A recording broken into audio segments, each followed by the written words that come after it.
क्या आपको मालूम है, आपके सर के ऊपर बादलों में सिर्फ पानी नहीं, बल्कि बर्फ भी मौजूद होती है। जी हाँ, वही बर्फ जो कभी-कभी बारिश के साथ जमीन पर गिरती है। लेकिन सवाल ये है, आखिर ये बर्फ आसमान में बनती कैसे है? ये जानकर आप वाकई हैरान रह जाएंगे।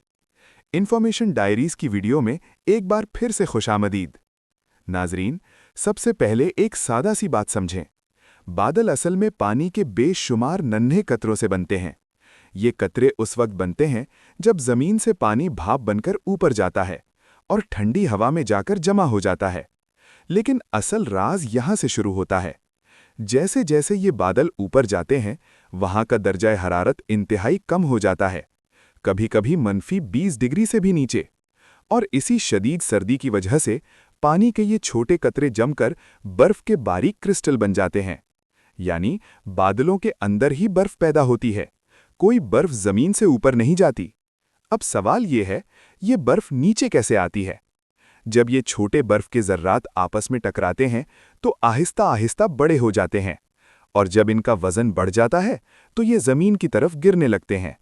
अगर नीचे की हवा गर्म हो तो ये बर्फ रास्ते में पिघलकर बारिश बन जाती है। लेकिन अगर नीचे का दर्जा हरारत भी कम हो तो ये बर्फ पिघलने के बजाय सीधी जमीन पर गिरती है, जिसे हम ओले या बर्फ कहते हैं। और सबसे दिलचस्प बात अभी बाकी है। कभी-कभी बादलों के अंदर हवा बहुत तेजी से ऊपर नीचे चलती है। ये हवा बर्फ के टुकड़ों को बार बार ऊपर ले जाती है, जहां वो मजीद पानी जमा करके और बड़े होते जाते हैं।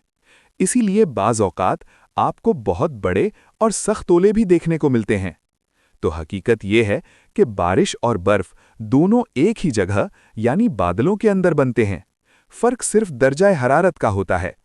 अगली बार जब बारिश हो तो सिर्फ भीगने की बजाय इस कुदरती निज़ाम के बारे में ज़रूर सोचें।